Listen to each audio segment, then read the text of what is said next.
There's a passage of Scripture that I quote quite often as I officiate funerals. It's found in the Gospel of John, chapter 11. It's the words of Jesus. He said, "I'm the resurrection and the life. The one who believes in me will live, even though they die. And whoever lives by believing in me will never die." And then he asks again, "Do you believe this?" A family member will often say to me, "Mom was a believer. Yeah, Mama believed," or "Daddy was a believer, but he really wasn't very religious. He never went to church." When they say this, they describe a life that is no different than those who make no claim to be believers in Jesus. Now, there's only one judge, and that's not me, so I'm not judging anybody here, but I think we need to be abundantly clear on what the word believe means. What does Jesus mean by believing? The kind of belief that he's calling us to here. Well, there's a difference between professing belief and what you might call biblical belief.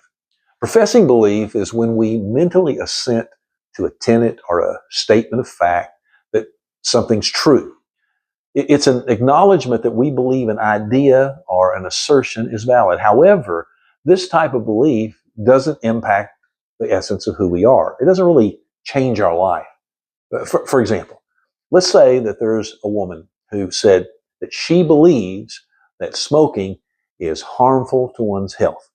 Yet, she continues to smoke 2 packs of cigarettes a day until she's well into her 70s.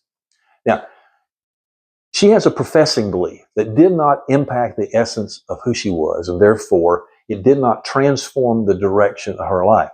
She kept on smoking, even though she said she believed that smoking was harmful to one's own health.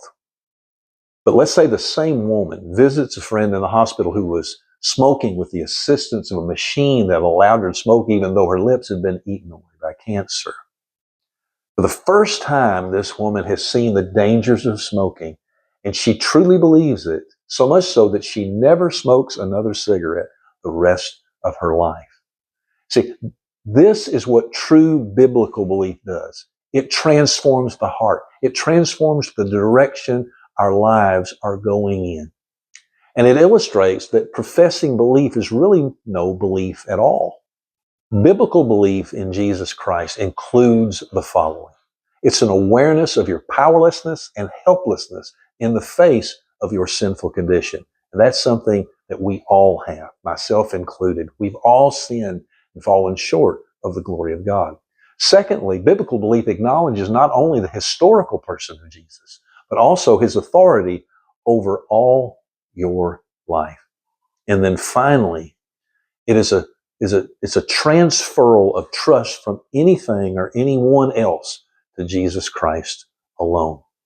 Be sure that your belief is the belief that Jesus called for. Let me know what you think about this. Surely you have some thoughts. Leave a comment in the comment section. Please leave a like to this video. It'll help spread it out to more people, and certainly consider subscribing if you haven't already. I'm Van the Funeral Man, living with hope in life and in death.